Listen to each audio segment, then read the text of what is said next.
I never thought an airplane trip could turn into a nightmare, but what happened to me on that flight is something I'll never forget. It was a late evening flight from New York to London. The plane was nearly full, but the atmosphere was strangely quiet. Maybe it was just the late hour. I found my seat near the back, next to the window, and settled in for the long flight. Shortly after takeoff, a woman in the row behind me caught my attention. She was sitting alone, dressed in old-fashioned clothes, like something out of the 1940s. Her hair was pinned up neatly, and she didn't seem to belong in the modern jetliner.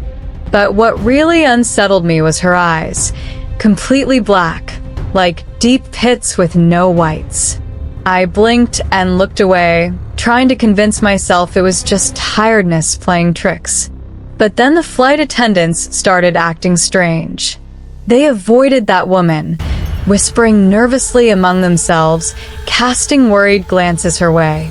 Suddenly, the cabin lights flickered, and the plane hit some turbulence.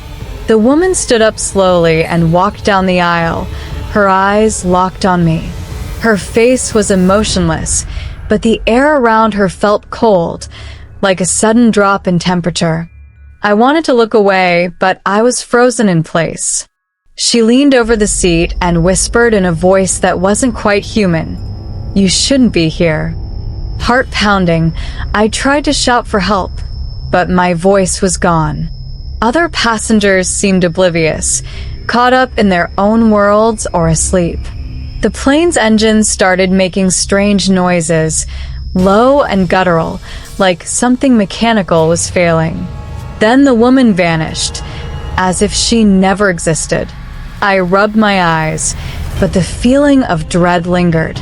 The turbulence worsened, and the plane felt like it was descending rapidly.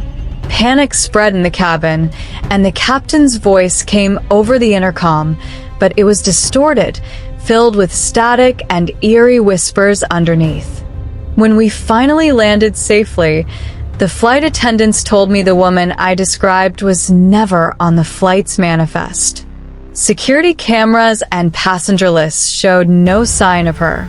The crew exchanged uneasy looks, admitting that several people reported strange shadows and cold spots during the flight. I've flown many times since, but that flight that night, I can't shake the feeling that something otherworldly was on board with us. Something that didn't belong to this world.